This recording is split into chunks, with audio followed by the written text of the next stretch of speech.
Hello my dear students, welcome back to our engineering chemistry session. In our today's module, we are going to continue the topic methods to apply metallic coating. In this, we are going to study the two methods, tin plating and electroplating and electroless plating. At the end of this session, you will be able to suggest these methods for corrosion control. In hot dipping, we have discussed the first one, that is galvanizing. In galvanizing, there is a coating of zinc on the steel or iron sheet, and that is the anodic type of coating. Now in tinning, or that is tin plating, coating of tin is given on steel or iron sheet and it is cathodic type of coating. So it is also similar as like the galvanizing, means the process of the tinning. So in this we need to carry out the cleaning of this iron or steel sheet first. So firstly the steel or iron sheet is passed through the bath containing the dilute H2SO4 at about 60 to 90 degrees centigrade, so that whatever the rust or impurities present on the sheet will get removed. Then it is passed through the washing bath and drying chamber. That process is known as pickling. So after this pickling process, this iron or steel sheet is passed through the bath containing this molten tin. Okay, so let us see here. This bath is having this molten tin at about the temperature 240 degree centigrade. Okay, now this bath is having two different compartments. So in the first, that is the presence of the flux, and another one, that is palm oil. Okay, so let us see here. After pickling, this iron or steel sheet is passed firstly through this molten tin, which is covered with the bath of zinc chloride flux. So again the function of the zinc chloride flux is to avoid the oxidation. Now further this is passed through this molten tin, so tin will get coated on this iron or steel sheet. Then it is passed through this bath containing the palm oil, and after that it is removed from the bath. So palm oil protect the hot tin coated surface against oxidation. Means as we pass this iron sheet through this molten tin, formation of tin coating, but it should not undergo oxidation.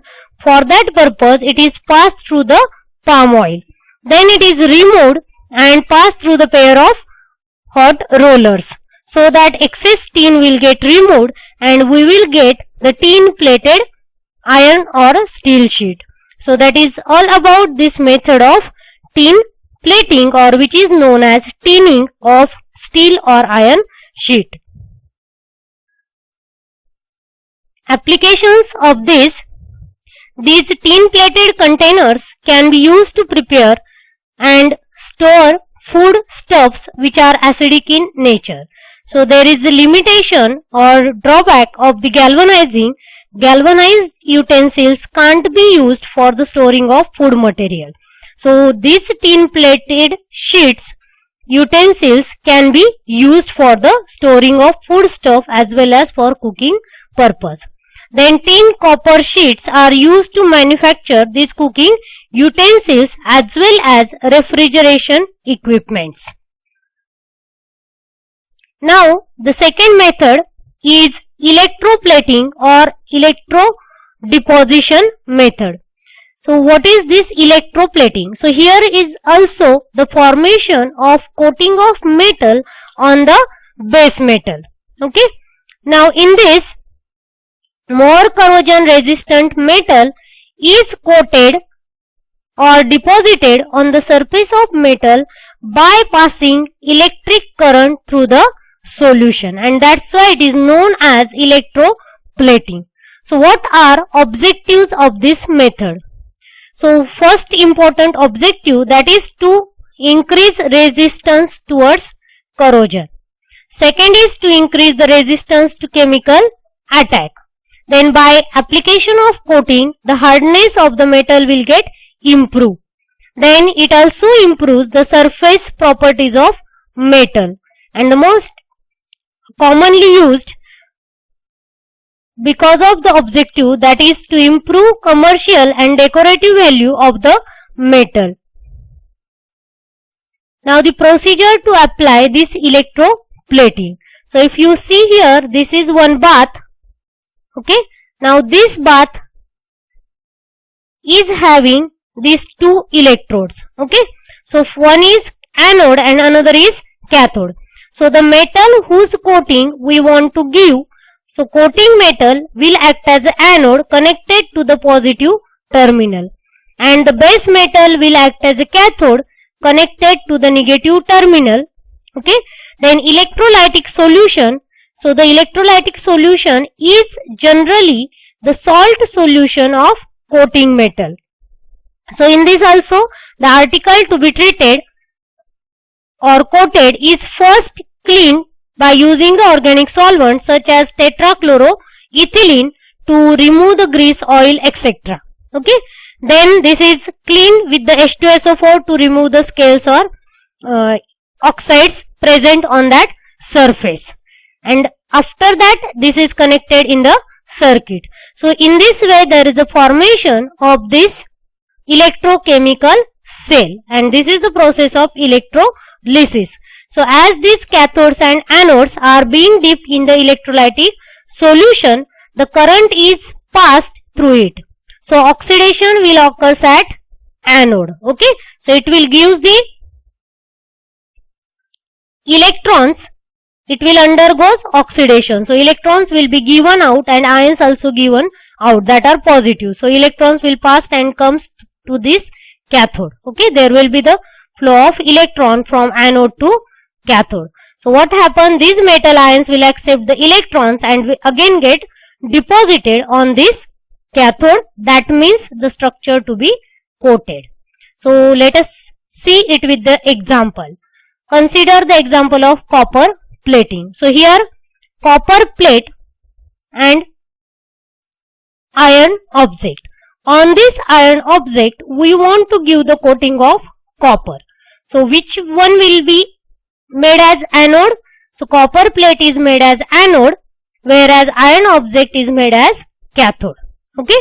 Electrolyte used is generally the salt solution of coating metal. So we can use the copper sulfate solution along with the H2SO4 to increase the rate of reaction. Okay.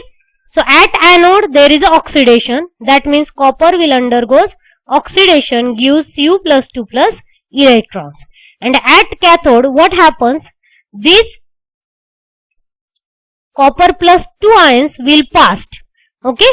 And that will accept the electron and again converts into the copper atom. So that is the reduction or deposition of this copper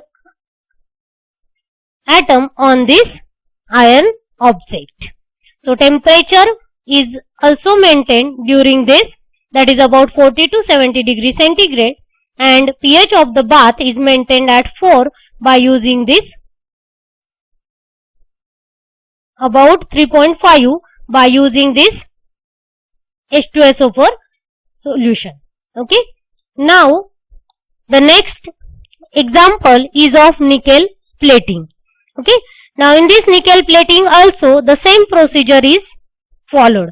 Coating metal is nickel, it is made as anode.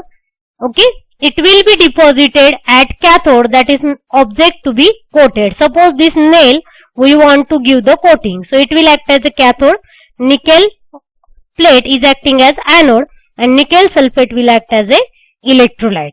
So generally nickel sulfate plus nickel chloride along with the boric acid will act as a electrolyte in this nickel plating.